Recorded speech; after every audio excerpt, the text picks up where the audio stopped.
Hi everyone, and welcome to Security Management CSS240.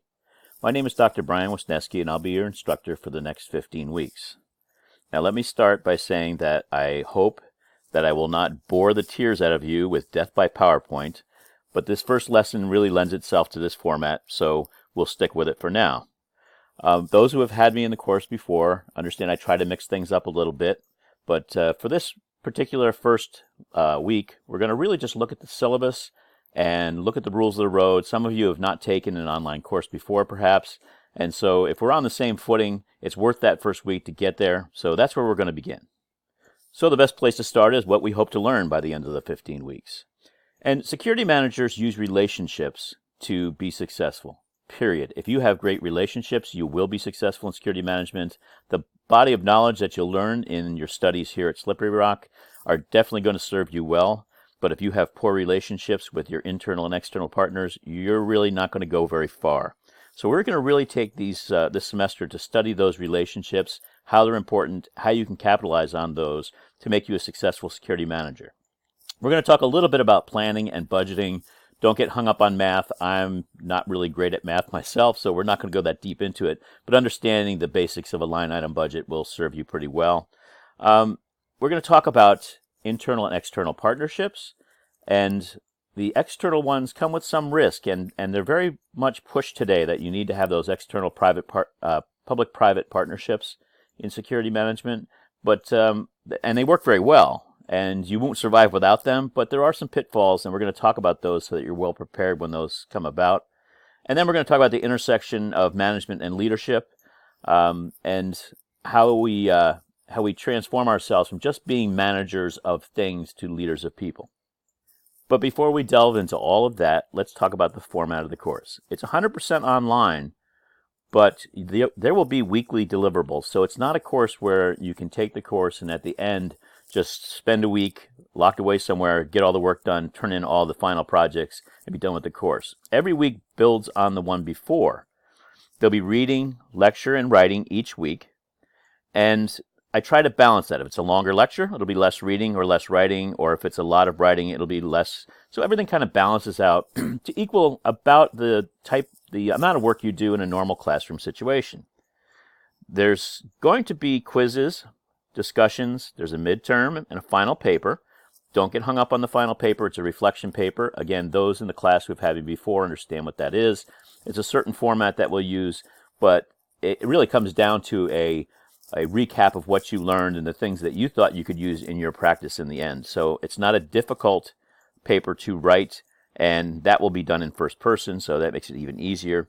But just remember, each week builds on the one before, so it's really hard to catch up. If you slack off for a couple of weeks and expect to jump right back in and start doing well again, it just doesn't work that way. So please keep up, stay with the work each week, and you'll do just fine. Every course you take has a syllabus, and they are among the most boring reading I think we can almost imagine. It really ranks right up there with the instructions to put something together. But they're informative, and they will tell you what the rules of the road are. And I will expect you to use that as a reference document throughout the semester. So if you have a question on the course, the first thing you should do is go to the syllabus and see if it's there. It's laid out pretty easy, but first, before you call me or contact me, I just want you to take a look to make sure your question is not answered by the syllabus, if it's a general question about the course. If it's about the material, obviously that won't be there, but please go to the syllabus first. There's a syllabus quiz. That's how important I think it is that you understand it.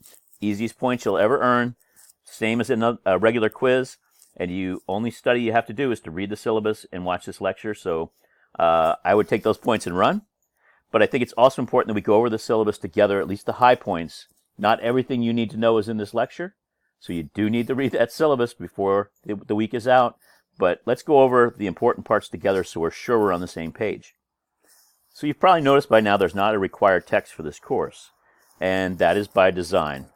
I've picked out text for courses before, and I've taught a number of courses now here and other places, and either I'm not very good at picking out texts, or I just stray too much from them because maybe shiny things distract me. I don't know.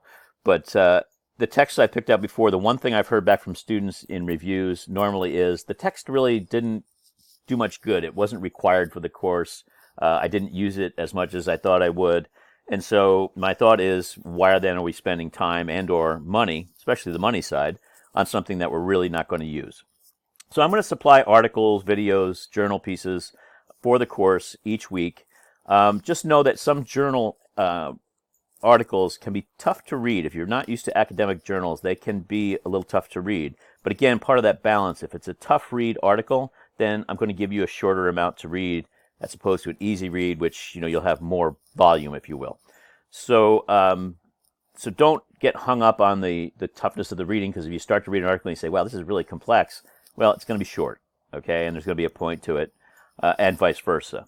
So what I'd like to do at the end of the semester, though, is in your review, or just privately if you would, tell me what you thought about the whole idea of no text for this course. You won't have to go out and buy it, because you're not going to take the course again, because you're all going to pass. So let's be honest and say, it would have been better if I had a text for reference in this particular subject, or no, it worked fine. I really liked the no text. Don't think about the cost factor of it. Think about the learning factor of it, and let me know what you think. So my syllabus, every time I write one, comes with a general policy, and that basically says that these are the rules unless I change them. Now that sounds very Caesar-like, and I don't mean to sound that way. But if there's a change, if something happens in the security world, if there's a world event that I think would be very beneficial for us to study in that particular week, and it happens to fit, then I'll make a change. I'll only do that if it won't hurt you grade-wise or hurt you time-wise. If I make a change and it's going to hurt you, then I need somebody to raise their hand and say, whoa, stop, this is this is not fair. Okay, I'm all about fairness, and I hope you are too. But if I change the rules, just let me know if it's a major change. Some people are very routed in a set way of doing things, but change is good. And if you're going to be in this field, change is constant. So get used to it. Okay. Technical issues are going to happen. This is an online course. It's based on technology. I'm using a new format. One of the reasons that we're seeing a PowerPoint and not a video of me talking to you this week is because I'm trying to use a new format that I can post directly to YouTube in protected videos there, so that you're able to view these videos via any device that you can put YouTube on, which is an app you can download, obviously, and comes with most smartphones, so that you're not trapped by having to even fire up your laptop necessarily to view the lectures. But with that change in technology, and I'm learning as you learn, there's going to be failures, okay? Don't panic. Just send me a text, and you'll have all my contact information to say, hey, the thing didn't work. And I'll run real quick and get in and figure out why it didn't work and fix it. But we muddle through this together. Again, there are a couple of people in this course that have been in previous courses with me. Stuff happens, right? We're all adults. Don't panic if it doesn't work. Just let me know. And if it's your end of the deal, it's not working, we'll figure a way to get it fixed. And if it's mine, we'll fix it too. So again, we muddle through this together and we learn. You'll notice there's a section on late work in the syllabus, and this is a big class. Now, I've taught before. The largest class I had at Slippery Rock, I believe, was about 28, 29 students. Before that, I was teaching in graduate programs, which are even smaller. And before that, I was doing graduate assistant work while I was working on my doctorate at a school that the classes were very, very small. So 50 is big, and it's new territory for me. I also work a full-time job. I'm a security director for a very large company, and I'm on the road a lot, and I have to make my first commitment there as well. So just like you, full-time students, I have a full-time job. So if you're going to fall behind, that means I have to wait for you to catch up. I have to work on your week 2 stuff in week 3 while I'm working on everybody else's week 3 stuff. It's a drag. I understand reasons. We're all adults, but I hate excuses. So if you have a reason where you're going to be late, let me know. Highly preferred before the due date. Letting me know right at the due date doesn't get you much favor, okay? The secret is to plan, to understand if something's coming up, and to let me know so we can work around it. And my graduate teaching, I taught at my graduate assistantship, I taught at a Division I school where I had several athletes. And I knew when there was a quiz due, they were going to be on national TV because they were playing in the Big East at the time. And so, I knew that they weren't going to have that quiz done on time if they hadn't submitted it before they got on the plane to go to a game. So we had a little, meeting and decided, let's figure a way where you guys can get the quiz done either earlier or later, but by a certain time. And it worked out fine. And it was fair to everybody in the class because they understood that the athletes were also on a schedule and had a set due date. So, let's work together if you have special circumstances so that we can understand those early and get them out of the way. Every once in a while, somebody turns in an assignment and they just didn't get it. They didn't understand the request. They didn't understand the reason for the assignment. It's not they didn't understand the material. They just didn't present it in the right way. And if they're an otherwise decent student and have done the work to get where they are, then I will invite them to redo that assignment. Now, invitations come from me. You don't request them. I request them. And then you and I will decide on whether or not it needs to be done within a week, within 2 weeks, within a day, whatever the revisions happen to be, and whether it's for full credit or partial credit based on where your grade was if I had to grade the work you turned in.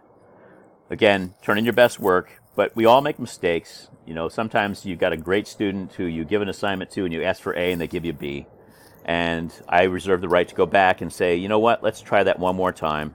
And because I don't want one assignment that someone did that they just didn't get the assignment, didn't understand the ask, if you will, to ruin an otherwise good body of work for a semester. So if you get an invitation for revised work, please contact me and I'll have the contact information available in my request so that we can talk about whether or not you want to do it. And it's totally up to you. No harm, no foul, no hard feelings if you decide, no, I'll stick with what I've got because my week is just too busy.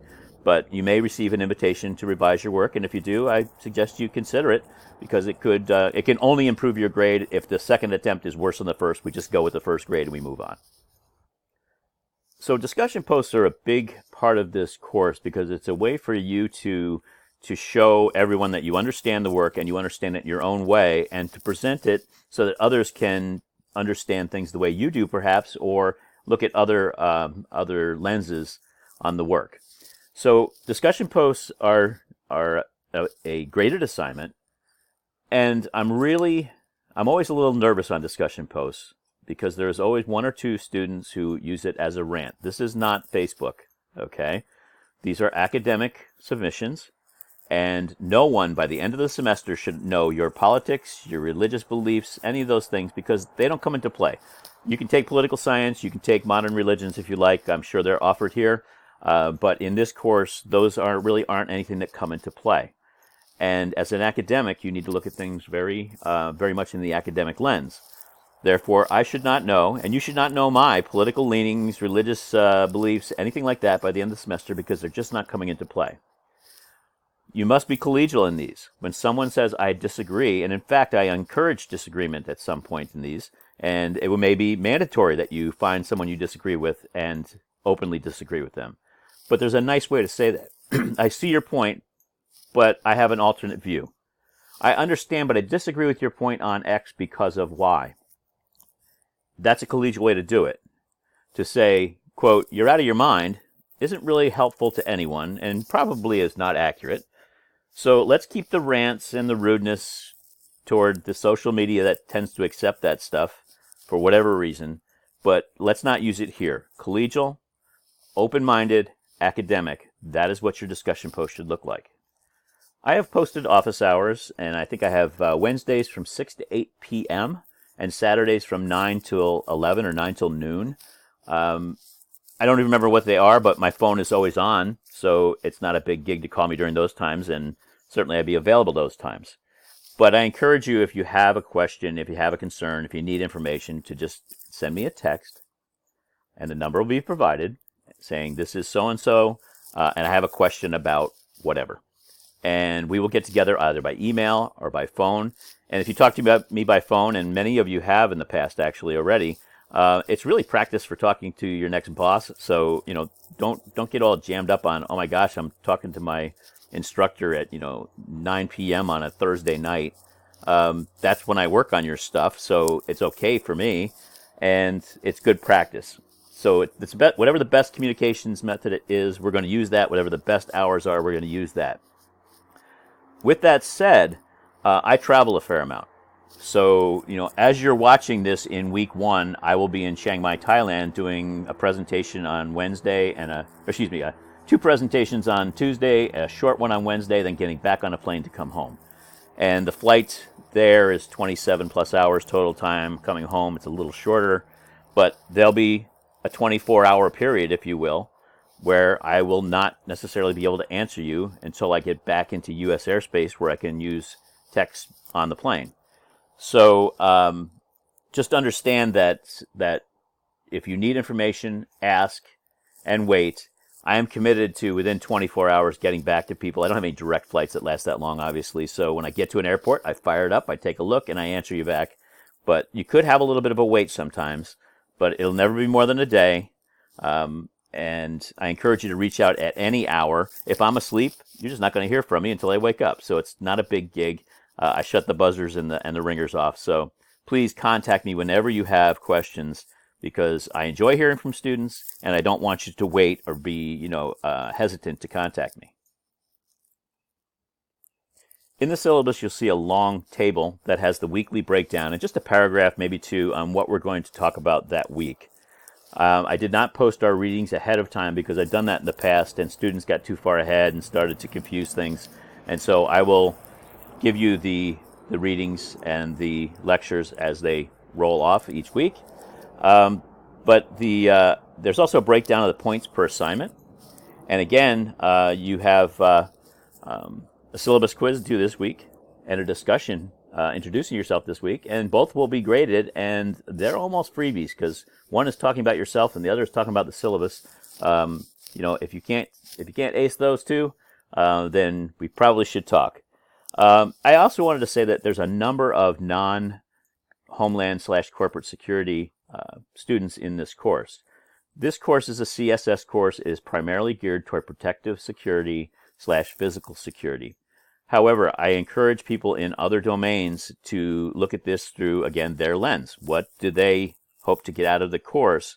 And in their discussions, I love to see when they take a paragraph at the end to say, in my chosen path, in cybersecurity or information protection or whatever form of cybersecurity you're going into, I would use this for this purpose. I would use this information in this way, which may be totally different than the way the protective security person does it, but it still works. I do have experience in both sides of the house. I'm not a cybersecurity guy, but I have been an information security guy, protecting information physically and doing the training for people on awareness. So I got a little bit of experience there, not anywhere near what you IT folks do, but I would love to hear how it relates, because we are going to see convergence of those programs, in the world of work as time goes on. So the more I can appeal to both sides of the house, the better. So please let me know if you have a certain specialty that you're working on that's outside of the corporate security world. Even the Homeland guys, how would I use this in my proposed practice going forward, is always a good way to keep it fresh so you understand the material, and it helps me understand how you might apply it in your practice. Academic integrity. So it's funny. I had someone ask me in a course I taught once if the quizzes were open book, and I told them, no, I'm going to come to your dorm room and stand over you while you take the quiz so that I'm sure that you don't open the book and look. And they actually sent me back an answer, really? Which just blew my mind. No, I'm not going to come and stand over you. If we have a quiz and if the book helps, fine.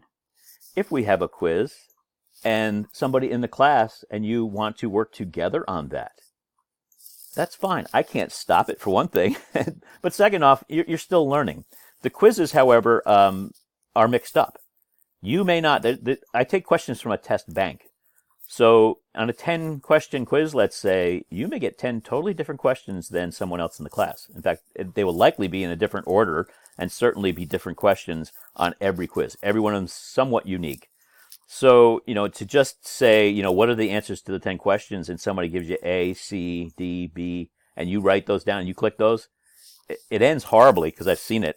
People don't understand that you can mix them up when you're using an electronic environment. It's not like handing out a piece of paper.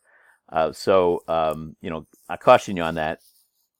Also, when people struggle in the course and they say, I can't understand why I'm, just barely getting a C, and midterm grades came out and I have a D in the course, how can that be? Well, guess what? When you access the lecture and the lecture is 20 minutes long, and I see that you've used 3 minutes of it, then I know that you haven't watched the lecture. Okay, it's simple mathematics. When I assign a reading and I see you haven't clicked on the link to get to the reading, then I know you haven't done the reading.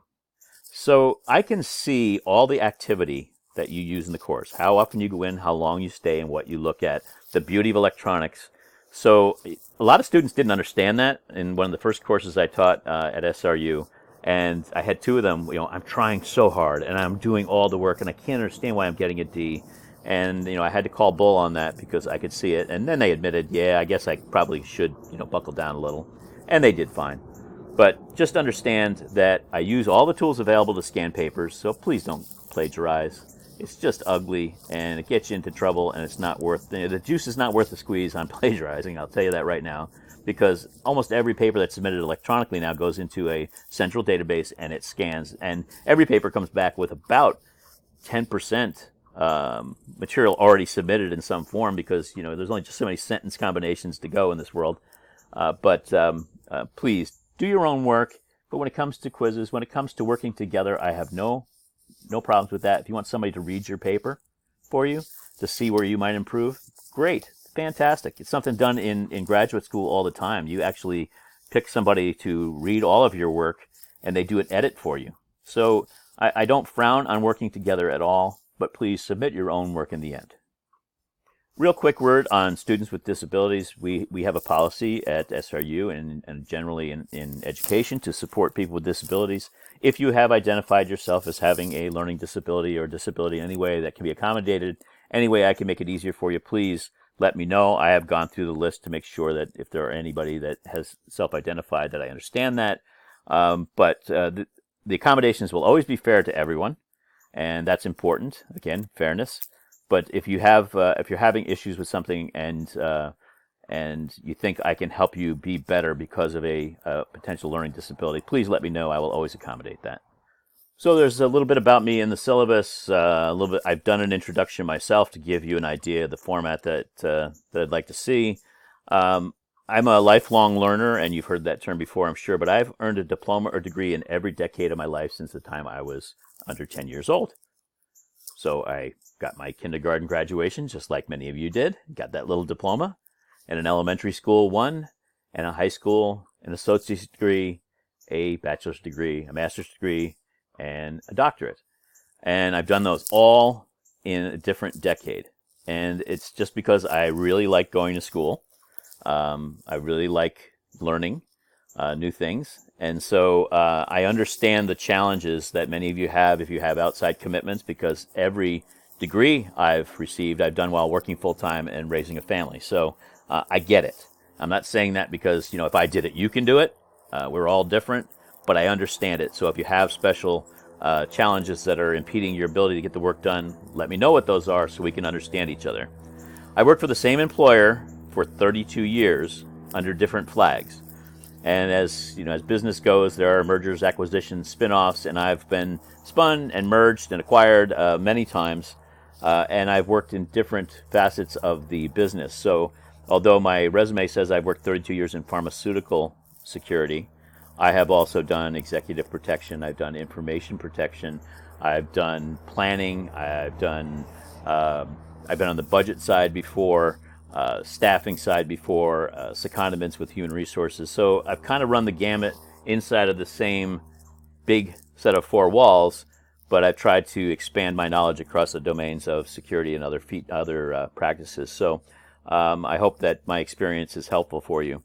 When you try to contact me, I go to bed early because I wake up early, and it's just something that I've always done. I don't do a lot when I wake up early in the morning. I check my emails for anything active coming out of Asia, so I can contact those folks before they leave work. By then, the folks in Europe are in their early afternoon or late morning, and I can interface with them. And then by 4 o'clock in the afternoon or so, I'm done with work and waiting for the phone to ring. So I try to go to bed early. With that, I fall asleep every night the same way. Drives my wife crazy. She just gives me the look and rolls over because I have to get my Family Guy fix. And usually fall asleep somewhere in the second episode of that on Adult Swim. For those of you who watch Cartoon Network, I'm sure I'm not the only one. So if you send me something after that, you're going to hear back in the next morning. I have a birthday this term. I'm not going to tell you which one. Maybe I'll tell you later. And one thing I like to do when I'm not on the road is every day at lunchtime I go to the Y and I shoot baskets. And I'm a really good shot for an old fat man. But I imagine if someone were to guard me, I'd probably eat the ball a lot. But I am a fairly good shot, and it's a way for me to unwind. I'm always in a better mood when I'm shooting above 70-75%. So this week's lecture is a little bit longer than most. We're at 25 minutes, and this one will go pretty close to half an hour. Most of them will go about 20 minutes. And at the end, I will tell you what your deliverables are for the week so that you understand it. So, view the lecture, and if you're at this slide, you're done with that part. Check it off, right? Read the syllabus. By the end of the week, read it. Read it, read it, read it, please. It's boring. It's terrible. You will want to poke your eyes out with pencils, but read it anyway, okay? Take the syllabus quiz. By the end of the week, set aside a few minutes to go take that quiz. I'm sure you'll do quite well on it if you do the first two things. The introduction post by Thursday, please, so others will have the opportunity to comment on it if they want, and I will comment on them as well. So please, by Thursday, have your introduction post done. That is about 200, 250 words, which is 12-point font, double-spaced, one page if you're typing it out on a word processor. Put it into the discussion thread, and if you care to, go and read some of the discussions and the introductions from others that you just don't know yet, and feel free to make comments on them. And then you're done for the week. We have Labor Day next week, right? And so we will regroup on Tuesday. Once you get everything in, everything comes in by Sunday night every week. And then we start fresh on Monday, except for this week coming up. And then we have Thanksgiving week. We have a break in the middle, I think. So there'll be a little bit of variance to that. But normally your week will run from starting on Monday at as soon as it rolls into Monday for midnight. And it'll go until 11:30 p.m. on Sunday. So feel free to take that half hour after that off, right, before you jump into the next week. But I think we're in good shape here. Let me give you a quick recap of some considerations here. Okay, so for your planning purposes, let me tell you what I'm going to do. It's the Where's Waldo section of our lectures every week. If you're viewing this early in the week, I left for Chiang Mai on Saturday, got there Sunday night, your Sunday morning. I'm going to leave for home Wednesday at 11 p.m. I get back in the States. I go through Incheon, South Korea. I leave at 10:30 in the morning, and ironically get to Detroit at 10:30 the same morning. So I actually gained 3 minutes of time by taking that long flight. I'll be home on Thursday afternoon. I'm on Eastern time, just like you are. I'm in Michigan, but I'm on the western fringe of the Eastern time zone, so there's no hour time difference. But I will be 12 hours ahead of you for most of the first week. So just know that, if you run into something doesn't work, don't panic. We've got time. Relax, gang. There's my number, 269-720-2042, and there's my email. Those are the two best ways to reach me. And then if I get a text and we need to talk, I will suggest a time for us to get together, and we can talk via phone if you like, or we can just do it back and forth in email, whatever your preference is on that. But there's my contact information. It's in the syllabus. I would suggest you put it into your phone, so if you get into a mad rush for something, or there's an emergency that pops up that I need to know that your work won't be in, you have that available to you. With that, I thank you all for the 28 minutes, almost 29 minutes that this took. Like I said, it took a little longer, and I promise I won't kill you with PowerPoints. I will try my best not to anyway. I really look forward to working with each and every one of you. I'm also on LinkedIn for those who have a LinkedIn account, and I really encourage you to connect because I have a couple thousand connections, most of them in the security world, and both in physical and in cyber, and also have a number of them in the safety realm. So the old Rolodex, as they called it, where you had everything written on cards, is gone, and now it's LinkedIn for me. But my contacts are yours once you connect, and if you need introductions, I'm more than happy to do that. So have a great week. I'm sure we'll be connecting during the week via the classroom or through conversations. I really look forward to working again with each and every one of you. Have a great week, everybody.